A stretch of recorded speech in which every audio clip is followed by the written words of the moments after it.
राधे राधे दोस्तों, स्वागत है आप सभी का राधा रानी के छोटे से यूट्यूब चैनल पर। दोस्तों, जैसे कि आप मेरी वीडियो में फ़ोटोज़ देख रहे हो माता रानी की, तो आप समझ ही चुके होंगे कि हम किसी माता रानी के विषय पर ही बात करेंगे। तो आप बिल्कुल सही सोच रहे हो। तो वीडियो शुरू करने से पहले दोस्तों, अगर आपको मेरी वीडियो अच्छी लगे तो लाइक कीजिएगा, चैनल को सब्सक्राइब कीजिएगा, वीडियो को शेयर कीजिएगा और मेरी वीडियो को एंड तक ज़रूर देखिएगा। मुझे अपने आप पर विश्वास है और आपसे उम्मीद है कि आपको ज़रूर कोई ना कोई ऐसी जानकारी मिलेगी जो आपके जीवन की परेशानियों को हल करेंगी। तो सबसे पहले तो हम बात करते हैं दोस्तों माता रानी के नवरात्रों की। तो हम सभी को पता है कि माता रानी के नवरात्रे साल में 2 बार आते हैं। एक चैत्र नवरात्रे होते हैं और दूसरा जो है शारदीय नवरात्रे होते हैं, अक्टूबर के महीने में आते हैं। लेकिन इन नवरात्रों के अलावा माता रानी के 2 नवरात्रे और आते हैं जिन्हें गुप्त नवरात्रे कहते हैं, जो कि माघ महीने में आते हैं और आषाढ़ महीने में आते हैं। तो वैसे तो माता रानी के टोटल 4 नवरात्रे आते हैं, लेकिन हम जो पूजा पाठ के तरीके से जानते हैं तो वो 2 ही नवरात्रे मेन जानते हैं। तो अभी मैंने बताया जैसे कि आषाढ़ महीने में माता रानी के गुप्त नवरात्रे शुरू होने वाले हैं। तो जो ये गुप्त नवरात्रे शुरू होते हैं आषाढ़ महीने की जो अमावस्या तिथि आती है उसके बाद से शुरू होते हैं। तो 25 जून को थी आषाढ़ महीने की अमावस्या। 26 जून से यह माता रानी के जो गुप्त नवरात्रे हैं 9 दिन के वह शुरू होने जा रहे हैं, जो कि 26 जून से शुरू होकर 5 जुलाई तक चलेंगे। तो जो सबसे पहले मैं आपको नवरात्रों का समय बताती हूँ, जो कि आपके नवरात्र शुरू हो जाएंगे वो 26 जून को 1:24 देर रात 1:24 से शुरू हो जाएंगे। उसके अलावा जैसे कि कलश स्थापना का जो समय रहेगा इसमें 4:33 से 6:05 तक रहेगा सुबह के समय। जो घट स्थापना होता है वह 10:58 से 11:53 तक रहेगा। एक इसमें सर्वाधिक सिद्धि यानी कि सबसे अच्छा रिद्धि सिद्धि योग बन रहा है, वो बन रहा है 8:46 से सुबह 8:46 से शाम को 5:38 तक। इस बीच में आप कोई भी अच्छा शुभ कार्य कर सकते हो, कोई भी नए कार्य की शुरुआत कर सकते हो, कोई भी नई चीज़ की शुरुआत अपने जीवन में, नए बिजनेस की, नए व्यापार की, नए काम की, नए मकान की, नई पूजा पाठ, किसी भी चीज़ की नई शुरुआत कर सकते हो। तो दोस्तों, वैसे तो देखो माता रानी के जो ये गुप्त नवरात्रे होते हैं, अगर आप मुख्य रूप से देखा जाए तो इन गुप्त नवरात्रों में वह लोग पूजा करते हैं जो वास्तव में मैं आपको बताऊं तो वही लोग पूजा करते हैं जो तंत्र विद्या, तंत्र साधना में दिलचस्पी रखते हैं। क्योंकि इन नवरात्रों में गुप्त तरीके से माता रानी की तंत्र विद्या, तंत्र साधना की ही पूजा की जाती है।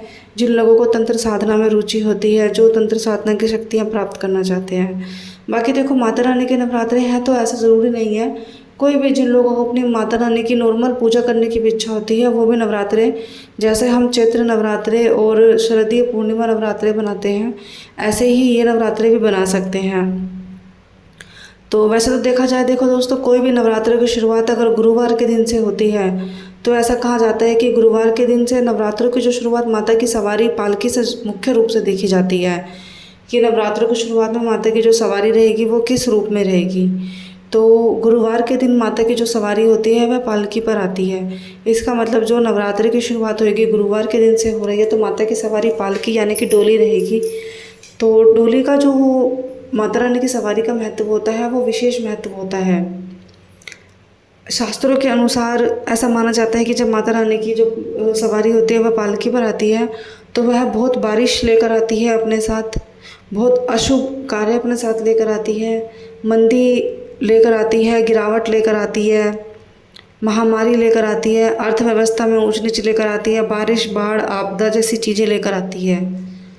तो देखो वैसे तो माता रानी के कहने को तो कुछ भी नहीं है, लेकिन कहीं ना कहीं इन चीज़ों का असर पड़ता है हमारे वास्तव जीवन पर। कि आपने भी सुना होगा, हाल ही में भी 2 दिन पहले हिमाचल में जो है बादल फट चुके हैं, आपदा बाढ़ का जो मौसम है अभी से बन चुका है। तो अब हम पूजा की बात करते हैं दोस्तों। आप माता रानी की जो पूजा है नॉर्मल नवरात्रों की तरह कर सकते हैं।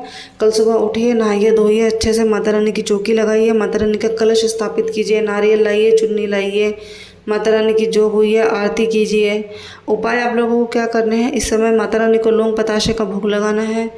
अपनी इच्छा कोई भी आप करते हो तो, अगर आप व्रत रखते हो 9 दिन के तो व्रत भी रखिए। व्रत रखने से पहले कोई भी इच्छा आपकी है, संकल्प है, उसको उठाइए। माता रानी के दुर्गा चालीसा का पाठ पढ़िए, सप्तशती का पाठ पढ़िए, माता रानी को स्पेशली लाल फूल जरूर अर्पित कीजिए। और आपको जैसा कि मैंने बताया जो ये माता रानी के नवरात्रे होते हैं दोस्तों, ये गुप्त नवरात्रे होते हैं। तो गुप्त नवरात्रों में जो पूजा की जाती है वो गुप्त तरीके से की जाती है। ऐसा नहीं है कि आप अपने घर में दरवाज़ा लगा कर पूजा करें, लेकिन आप पूजा में जो भी चीज़ करेंगे तो आप अपने मतलब किसी को ना बताएं कि आप पूजा कर रहे हैं, क्या कर रहे हैं, कैसे कर रहे हैं।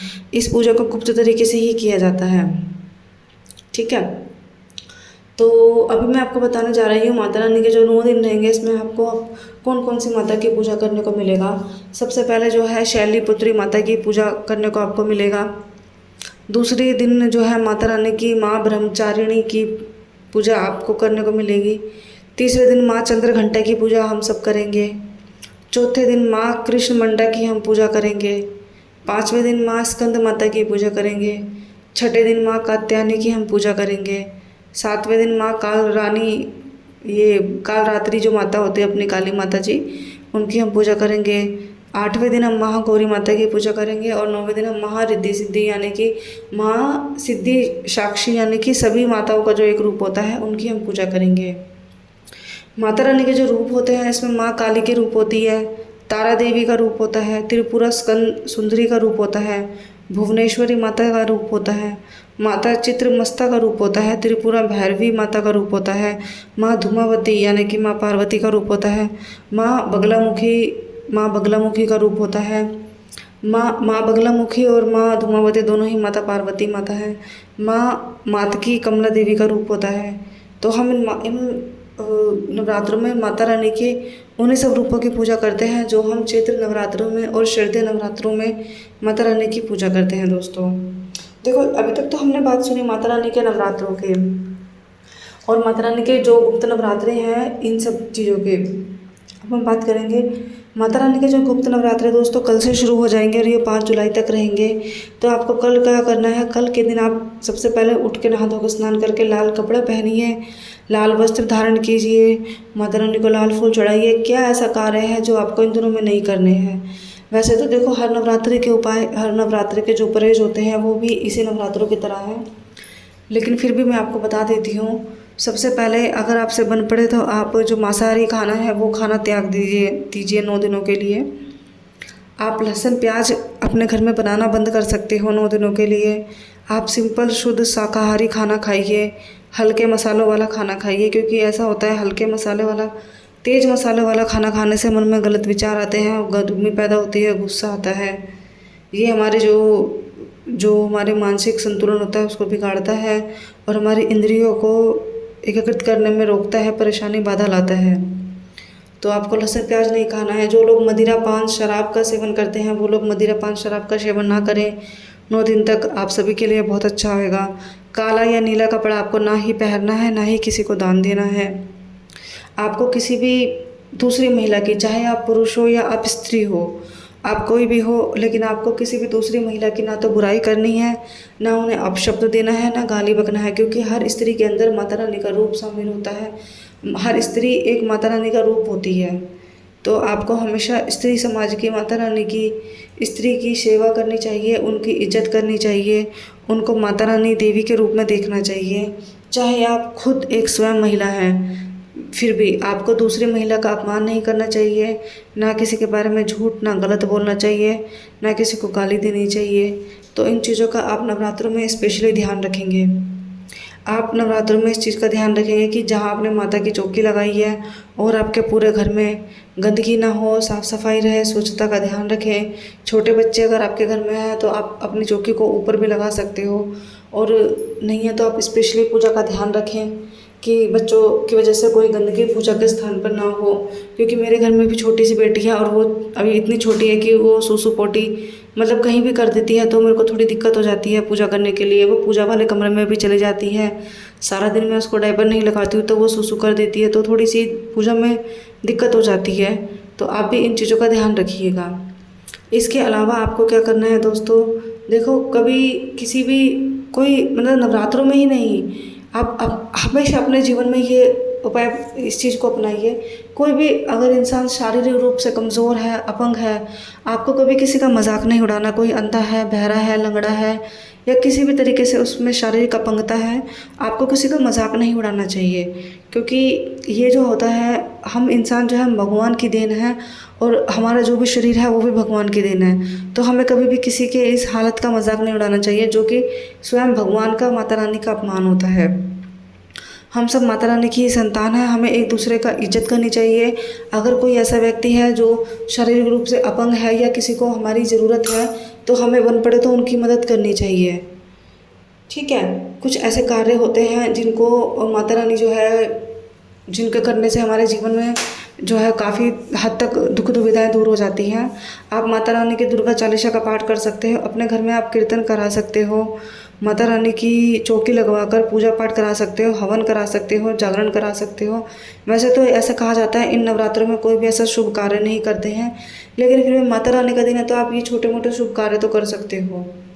कोई ऐसा वो नहीं होता है। माता रानी का अगर आप जागरण नहीं करा सकते हो, गली की 4 औरतें या घर के 4 औरतें बैठकर माता रानी का कीर्तन कर सकते हो, माता रानी की लीलाएं पढ़ सकते हो, माँ वैष्णो देवी का नाम ले सकते हो, माँ वैष्णो देवी की लीलाएं पढ़ सकते हो। बहुत सारे ऐसे कार्य होते हैं जो आप इन गुप्त नवरात्रों में कर सकते हो। पूजा पाठ करते हो गुप्त तरीके से कीजिए, जो भी आप करना चाहते हो। जैसे आप चैत्र नवरात्रे और आप सर्दी नवरात्रों में पूजा करते हो, आप वैसे ही कीजिए। वैसे तो मैंने आपको शुरुआत में ही बताया है कि जो ये इन नवरात्रों में जो पूजा की जाती है, जो साधु लोग होते हैं या जो तंत्र साधना में इच्छा रखते हैं, वह लोग मुख्य रूप से इन नवरात्रों में पूजा करते हैं। उन लोगों के लिए, वो लोग इन नवरात्रों का बहुत बेसब्री से इंतज़ार करते हैं जिनको साधना के रूप में, तंत्र विद्या के रूप में शक्ति प्राप्त करनी होती है। बाकी आप लोग भी अपने घर में भगवान को मना सकते हो, कोई ऐसा वो नहीं होता है कि नहीं आप भगवान को नहीं मना सकते हो। साथ ही साथ दोस्तों देखो, अभी जो है कल से नवरात्रे शुरू हैं और कल वीरवार भी है, कल विष्णु भगवान का भी दिन है और विष्णु भगवान के साथ साथ लक्ष्मी माता का भी दिन है। तो आप माता रानी के साथ साथ लक्ष्मी माता, विष्णु भगवान की भी पूजा कर सकते हो। आप लक्ष्मी माता को फूल चढ़ा सकते हो, पीले फूल चढ़ा सकते हो। वीरवार के दिन पीला कपड़ा दान कर सकते हो, पीला कोई भी भोजन बना के माता रानी को भोग लगा सकते हो, विष्णु भगवान को भोग लगा सकते हो। तुलसी माता की पूजा करना ज़रूर याद रखिए आप। तुलसी माता जो है लक्ष्मी माता का ही रूप होता है। जितना आप तुलसी माता की पूजा करोगे, तुलसी माता की सेवा करोगे, आपके घर में लक्ष्मी का वास उतना ही ज़्यादा होगा। और इसके अलावा विष्णु भगवान की पूजा कीजिए, केले के पेड़ की पूजा कीजिए। कल के दिन केला आपको खाना नहीं होता है, केले के पेड़ की पूजा करनी होती है। केला आपको भगवान को भोग लगाना होता है, केले दान करने होते हैं, क्योंकि केले जो है विष्णु भगवान, केले का जो पेड़ होता है विष्णु भगवान के रूप होता है। केले के पेड़ में विष्णु भगवान स्थापित होते हैं, विराजमान होते हैं, इसलिए हम केले को इतना पवित्र मानते हैं। माता रानी की पूजा में भी आप केले का उपयोग कर सकते हो।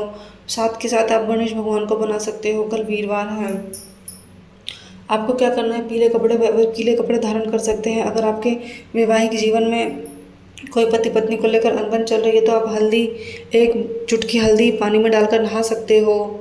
पीले कपड़े पहनकर आपका बुद्ध मजबूत होगा। अगर आप कोई भी नौकरी से जुड़ी समस्याओं से परेशान हो रहे हैं, पीले कपड़े पहनिए, पीला भोजन खाइए, पीली चीज़ें दान कीजिए, आप पीला चंदन का टीका लगाइए।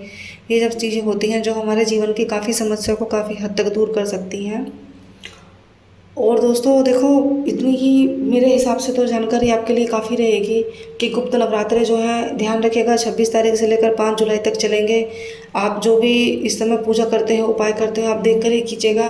अगर आप नहीं भी लहसुन प्याज खाना छोड़ते हो, नहीं भी कोई पूजा पाठ करते हो, तो बस नॉर्मल तरीके से अपनी पूजा रखिए, अपने मन में श्रद्धा रखिए, अपने कर्म अच्छे रखिए, कभी किसी का अपमान मत कीजिए, कभी आप अपने से किसी को शारीरिक मानसिक रूप से हानि ना पहुंचाएं, किसी का दिल ना दुखाएं।